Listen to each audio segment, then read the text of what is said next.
And we're going to start off by talking about what is the worst period Man United have had since Sir Alex Ferguson retired. The worst couple of months, where do you think it's been? Every period, according to everyone online. It's every manager, there's kind of that period under their manager where everyone's debating online whether it was the worst period. Yeah. Personally, I don't know, like, I feel like the end of Ollie was really sad.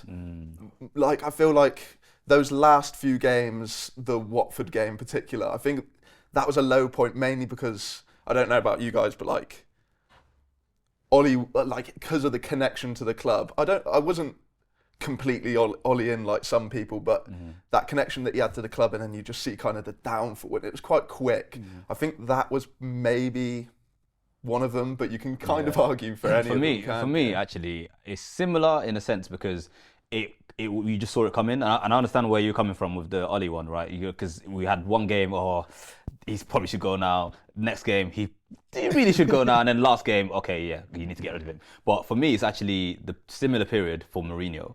So when, because I remember the last game for him was Liverpool.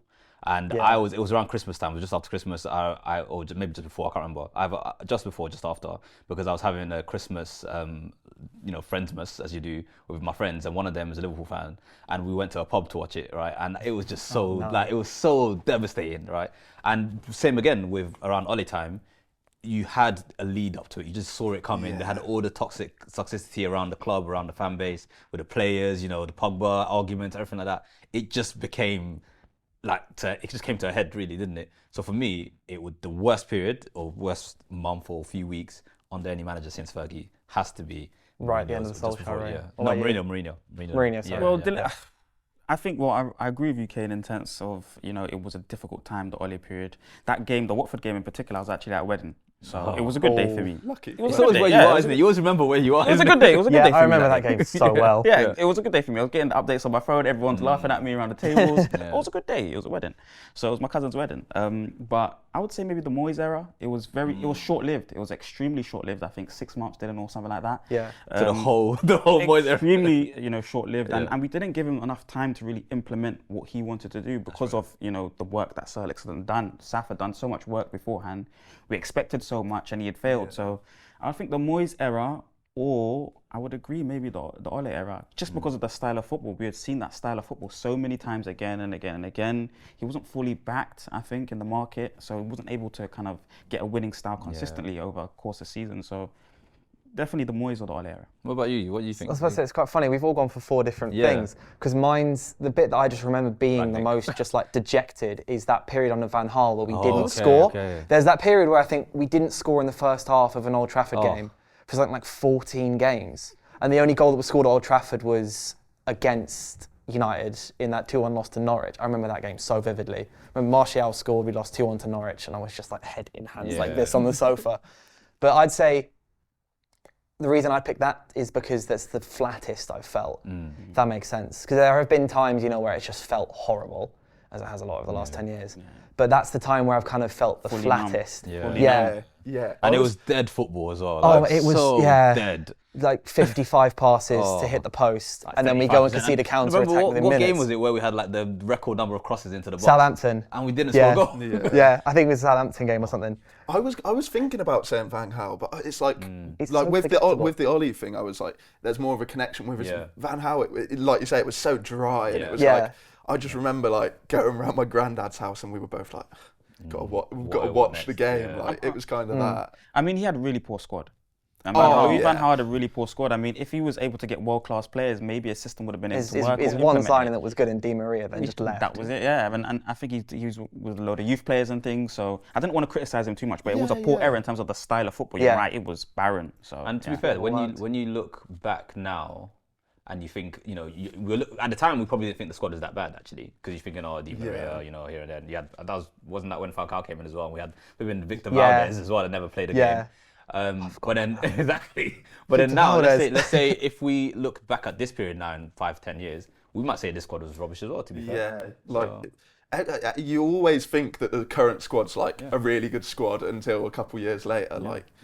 Under Mourinho, the kind of first seasons, everyone thought that squad, when he brought in Pogba, Ibra, Eric Bailly, everyone was like, this is a really solid squad. And you kind of look back and it's not, you don't think it's as good. So they're just not gelled squads, are they? But then you look back at every single manager as well, maybe apart from Moyes a little bit, I guess, and go, they also had really good like periods. Yeah. Well, Moyes didn't have it. Moyes did not have a good period. You're right. Every other manager had a high almost and a low. Yeah. Right? And that's one of the reasons why actually maybe, and I guess we'll go into it later on, but when you say Ole's bad period was the worst, because the high was so high, right? Because this is the next thing I was going to say is if you've all picked like our lowest periods, where do you think is the highest period? Because I would say mine is that interim period under Ole. 100%. I've never had so much fun. Okay, we're talking past after Sir Alex retired, because obviously before was so very good fun. Yeah. Past Sir Alex retiring, I've never had as much fun as watching like that first game against Cardiff, that 5-1, the Rashford goal, Jesse Lingard's goal. Because back in the day, I was a big Jesse Lingard fan. just because I thought it was so much fun. Like the younger generation prime Jay Lings was. Yeah. But I'd say that period for me was just. It's just so much fun. I have to agree with you. Vibes. And that's why I was almost going to say, for the worst, it was the Ole bit because of just such a huge contrast. It's a really good point. But for me, 100%. Anyway, for me, it has to be that period when he first came in. We're winning. We just were unbeatable. And then when it peaked with when we beat PSG as well, and he was like mountains there to be climbed. And the whole Ole period, when it was good, it was really good. It's like a story. But then when it was bad, it was dreadful. I'd kind of probably agree with the Ole period, but a different period, not the interim bit. Do you know what? The period where up until the Everton game, I remember it was Everton, the 3-3 draw, where Pogba got injured. I think running up to that game, we were in really good form, and I think we were top of the league for maybe like a day, like a week or whatever. But we were like kind of up there, and Pogba was playing in the like form of his life, and then I think he got injured within like the first 5 minutes of that Everton game. And then they scored like a 90-something minute equaliser, and it kind of tailed off from there. But in the kind of build up to that, I remember like actually being kind of a bit more confident for like the first time in a little while. So yeah, I'd probably say Ole. I mean, I think Ten Hag's periods last season might be like just below it. I think that. The problem is, I think a lot of it... It's tainted now, right? But I think a lot of it depended on Rashford just being in like perfect form during that like 2 to 3 month period. Yeah. Whereas I think that period, it wasn't much based on one particular player. I think Rashford last season, you look back and you do think he carried a little bit. I can agree with you. Both of you, Dylan and Ken. I can agree with both of you in the sense that, we were massively carried by Rashi last season. I do agree with the Ole kind of high point in terms of high, the Ole high. But I'd also like to put Mourinho's kind of, trophy season. I think it's Europa League season. Yeah, I really enjoyed the kind of progression through to the Europa League. I think Rashford kind of became a man in that season, under Mourinho, number 39 Rashi. And we've seen what kind of the level of Rashi. He is a purple patch player now. It feels like that Ten Hag's job is to get him into a proper, 30, 40 goal season striker at some stage, or he gets sold. So I would like to put Mourinho's 39 Rashford kind of era and the Europa that's a good League. one. And so where do you think, Martin, I'll come to you first, where do you think right now sits between the highest and the lowest? Because I've seen a lot online of people saying, obviously we've talked about recency bias quite a lot. Is right now actually the worst? Or is it not? Because there are a lot of circumstances right now where you can say basically Ten Hag's whole spine disintegrated in the first half of the season with all the injuries. So is it actually the worst period, or is it just kind of, there are a lot of factors affecting it, making it look a lot worse than it will be? You're the host, Dylan. Can I use the whole of Ten Hag's era, or can I only talk about right now, these last 2-3 months? Let's say like first half of this season, because like right now, so let's say last 3-4 months. Is it the worst United have been?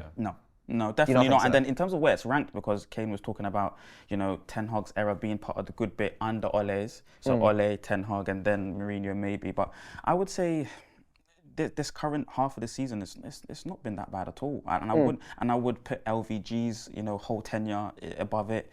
I would put David Moyes' 6 months above this current 6 month period under Ten Hag.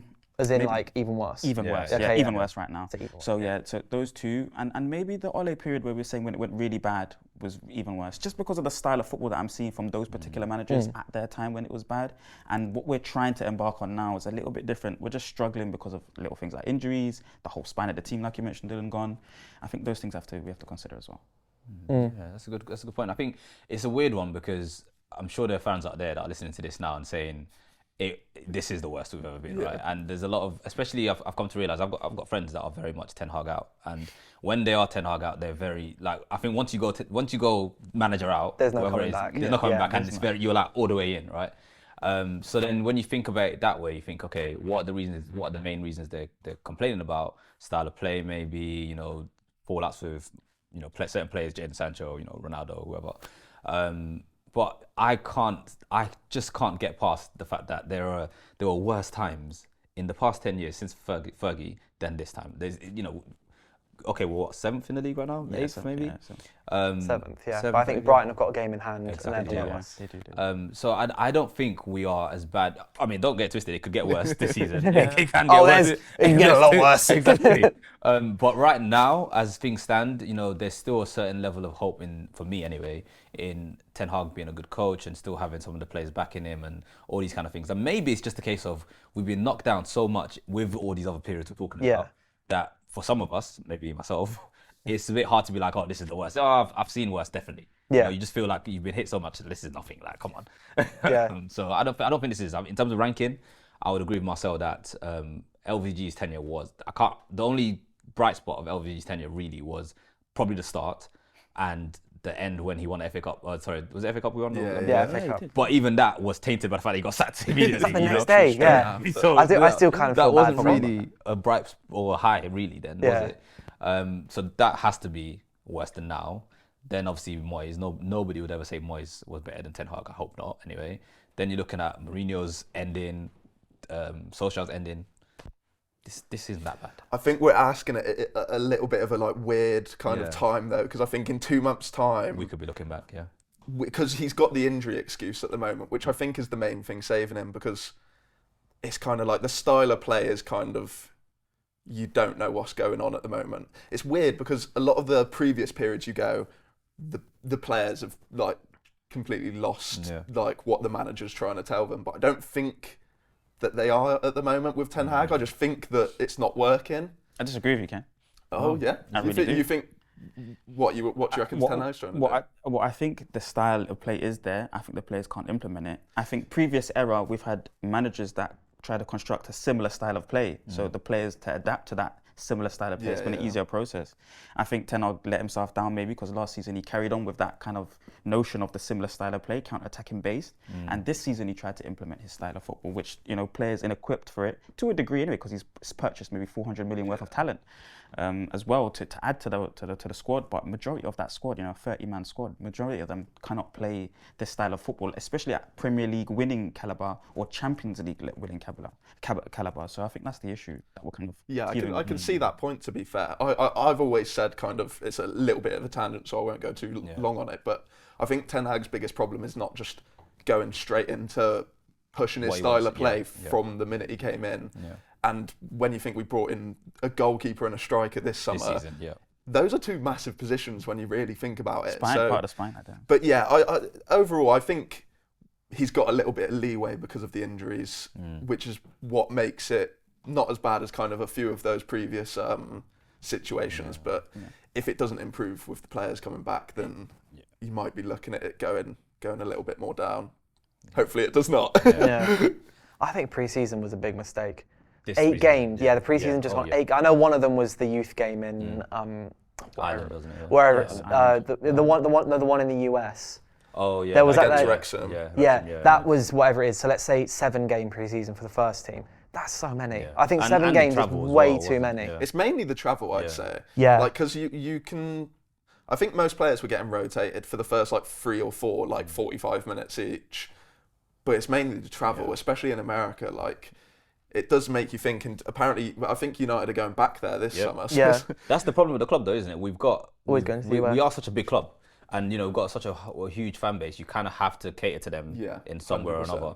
But that has to be taken into account somehow. Kobe and Ahmad being injured. I think Kobe, didn't we're help. seeing how pivotal he was to the single six element. Casemiro being ill-equipped to do it against Wolves and Nottingham Forest the first couple of games of the season. And Ahmad as well, man. I think Ahmad's a top player, if I'm honest. Yeah, so do I.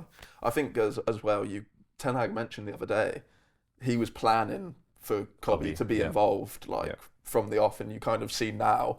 Like back then, maybe people who weren't too familiar with him was thinking, "What's he saying?" But like, he's kind of, it's proven to be like a good decision to bring him in. So